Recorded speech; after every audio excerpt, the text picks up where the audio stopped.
মুগ ডালের হালুয়া তো অনেক খেয়েছেন, কিন্তু মুগ ডাল দিয়ে মিষ্টি খেয়েছেন কখনো? আজকে আপনাদের সাথে শেয়ার করেছি মুগ ডাল দিয়ে একটা মজাদার রসগোল্লা বা গোলাপ জামুনও বলতে পারেন। এত মজাদার, যেটা আমার পরিবারের সবাই পছন্দ করে, তাই ভাবলাম কেননা আপনাদের সাথে ওই রেসিপিটা শেয়ার করে দিই। আর মিষ্টিটা তৈরির জন্য আমি হাফ কাপ মুগ ডাল ভালো করে ধুয়ে পানি ঝরিয়ে এরপর একটু টেলে নিয়েছি। আর এভাবে টেলে নিতে হবে যাতে পানিগুলো শুকিয়ে একদম মুচমুচে হয়ে যায়, যাতে আমরা এটা ব্লেন্ড করলে যাতে এটা একেবারে গুঁড়া গুঁড়া হয়ে যায়। তো আমি মুগ ডালগুলো ঠান্ডা হওয়ার জন্য রাখছি।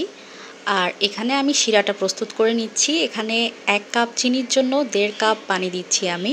আর শিরাটা আমি 5 থেকে 6 মিনিট জাল করব হাই হিটে। আর ঘ্রাণের জন্য আমি এখানে 3টা এলাচ এবং 1টা লং দিয়েছি। আর লংটা দিলে অনেক সুন্দর একটা ঘ্রাণ আসে। তো চিনিটা বলক চলে এসেছে, আর বলক ওঠার পর আমি আরও 5-6 মিনিট জাল করে নিয়েছি। আর এটা একটা চিপচিপা শিরা হয়েছে। আপনারা চাইলে এখানে কালারের জন্য স্যাফরন, যেটাকে জাফরান বলি আমরা, তো জাফরানও দিতে পারেন, অথবা চাইলে একটু সিরকাও দিতে পারেন, অথবা লেবুর রস। তবে আমি কোনোটাই দিচ্ছি না, কোনোটারই প্রয়োজন নেই আমার এই রেসিপির জন্য। তো এখানে আমি মুগ ডালগুলো ঠান্ডা হওয়ার পর একদম ভালো করে গুঁড়া করে নিয়েছি, একেবারে মিহি গুঁড়া করে নিতে হবে। এরপর আমি 3 টেবিল চামচ গুঁড়া দুধ হাফ কাপ পানির সাথে মিশিয়ে একটা ব্যাটার তৈরি করেছি। ব্যাটার বলতে একটা দুধ তৈরি করেছি ঘন, তো সেটা দিয়ে দিয়েছি। তো এরপর মনে হলো আরও লাগবে, তো আমি এখানে মোট 1 কাপ দুধ দিয়েছি আর 1/4 কাপের মতো পানি দিয়েছি। তো আপনারা চাইলে কিন্তু সম্পূর্ণটা দুধ অথবা সম্পূর্ণটা পানি দিয়েও করতে পারেন, তবে দুধের গুঁড়াটা অবশ্যই দিতে হবে। তাহলে হাফ কাপ দুধের গুঁড়া দিয়ে দেবেন, নয়তো 1/3 কাপ এটা অবশ্যই দেবেন, নয়তো মাওয়া দিতে হবে। তো আমার হাতের কাছে মাওয়া ছিল না, তাই আমি দুধের গুঁড়া দিয়েছি।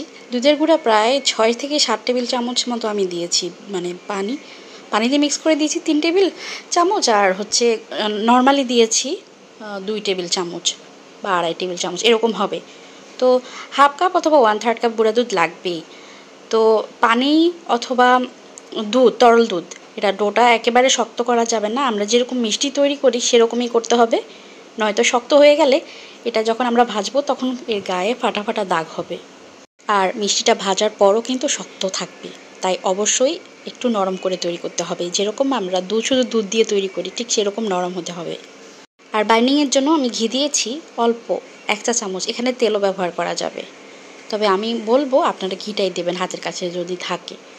আর দিয়েছি 1/4 চা চামচ বেকিং সোডাটাই দিতে হবে।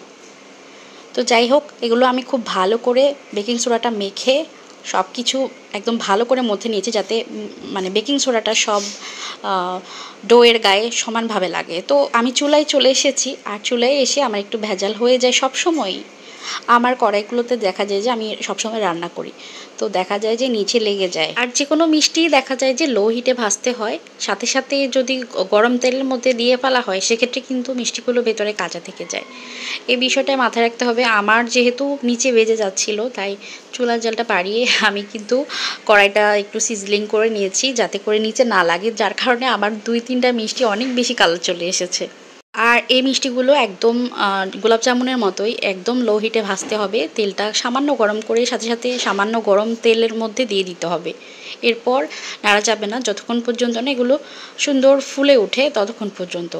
আপনি চাইলে কড়াইটা নাড়িয়ে চাড়িয়ে একটু নাড়িয়ে দিতে পারেন হাতল ধরে, সেক্ষেত্রে সেটা করা যাবে।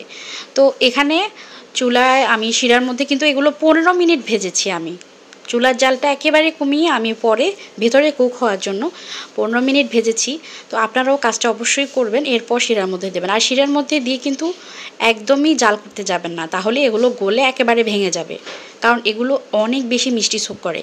যেহেতু গোলাপ জামুন, এই যে দেখতে পাচ্ছেন চাপ দেওয়ার সাথে সাথেই কিন্তু ভেঙে যাচ্ছে, আর ভেতরে অনেক মিষ্টি। আমি আসলে চুলার জালটা 1 মিনিটের জন্য জ্বালিয়ে ফেলেছিলাম, যার কারণে মিষ্টিগুলো অনেক বেশি নরম হয়ে গেছে।